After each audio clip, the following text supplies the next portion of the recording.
అది నిజంగా ఒక ఒక ఇదిగానే జ్ఞాపకం చేసుకోవాలి.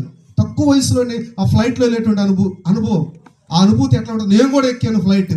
ఆ ఫ్లైట్లో ఎక్కి పోతూ ఉన్నప్పుడు ఒకనొక సందర్భంలో మంచి గాడి ఎదురుగలప్పుడు ఆ ఫ్లైట్ అలాగా పోతూ ఉంది. ఆ పోతూ ఉన్నప్పుడు ఎలా ఉంటుందంటే అక్కడ ఉండేటువంటి వాళ్ళు అటు ఇటు తిరుగుతూ ఉన్నారు. ఆ లోపల ఉంటారు, ఏమంటారు వాళ్ళని,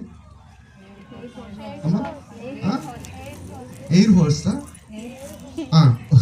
ఓకే. వాళ్ళు మంచి డ్రెస్ వేసుకొని డిఫరెంట్ యూనిఫామ్ వేసుకొని అటు ఇటు తిరుగుతూ ఉంటే మీకు కావాల్సిన కాఫీ ఇస్తారు, బిస్కెట్లు ఇస్తారు, ఇంకోటి కూడా ఇస్తారు కావాలంటే. అలాంటి ఎన్నో టెన్షన్గా అలా తిరుగుతూ ఉంటే అక్కడి నుంచి చూస్తుంటే ఆ ఫ్లైట్ ఎలా ఉందంటే ఇంకంతే, ఏదో జరుగుతుంది, ఏదో అయిపోతుందని టెన్షన్ పడ్డాను. అంటే ఆ అనుభూతి అలాగుంటుంది ఆ ఫ్లైట్ ఎక్కేటువంటి పరిస్థితి. కానీ అంటే ఎందుకు ఈ విషయాన్ని చెప్తున్నానంటే చాలా ఒక గొప్పగానే చెప్పుకోవాలి. తక్కువ వయసులోనే తక్కువ చదువుతోనే నమ్మకంగా ఆ సంస్థలో పనిచేస్తూ నమ్మకత్వాన్ని చూరగొని అలాంటి బ్లెస్సింగ్సే అనుకోవాలి. యెహోవా ఆశీర్వాదమే అనుకోవాలి. మనముగా మన శక్తి కాదు, మన బలము కాదు, మన జ్ఞానం కాదు, మన డబ్బు కాదు, ఇవి ఏమీ కాదు. ఒకవేళ డబ్బు ఉంటుంది, సరిగా తినేదానికి అవకాశం ఉండదు. డబ్బు ఉంటుంది, దేవుడి ద్వారా కలుగు చేయబడినటువంటి ఈ ప్రకృతిని చూసేటువంటి గొప్ప అదృష్టాన్ని సునీలు పొందాడు.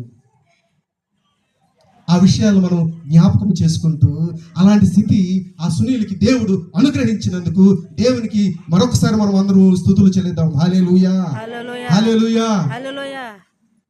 నిజమే, ఎంతో ఆ పరిస్థితుల్లో ఇంకా నేను చెప్పాలంటే ధైర్యం చేసి చెప్తున్నాను ఈ మాట. ఈ కుటుంబంలో ఉన్నటువంటి వారు పెద్దలు ఏకమ్మ గారు కావచ్చు, మంజులక్క ఎవరు కావచ్చు, ఒకానొక సందర్భంలో దైవత్వం అనేటువంటి ఆ ముసుగులో ఇది దైవత్వమే ఇలాగుందని ఒకవేళ పొరపాటున అడుగు వేసి ఉండొచ్చు సునీల్ వివాహ విషయంలో. ఏదేమైనప్పటికీ ఆ జరిగినటువంటి ఆ పరిణామాల నుంచి జరిగిన పరిస్థితులు అన్నీ కూడా మనకు తెలిసినదే. ఏదేమైనప్పటికీ ఆయన పిలుచుకున్నాడు. ఆయన నమ్మదగిన దేవుడు, ఆయన అన్యాయస్తుడు కాదు ఎప్పటికీ.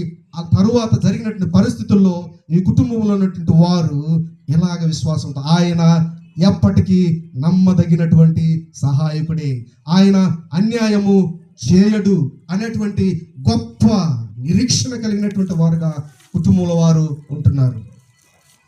ఎంత గాయము అయితే గాయము అవుతుంది. ఒక పాట ఉంది కదా, వారి గాయములన్నీ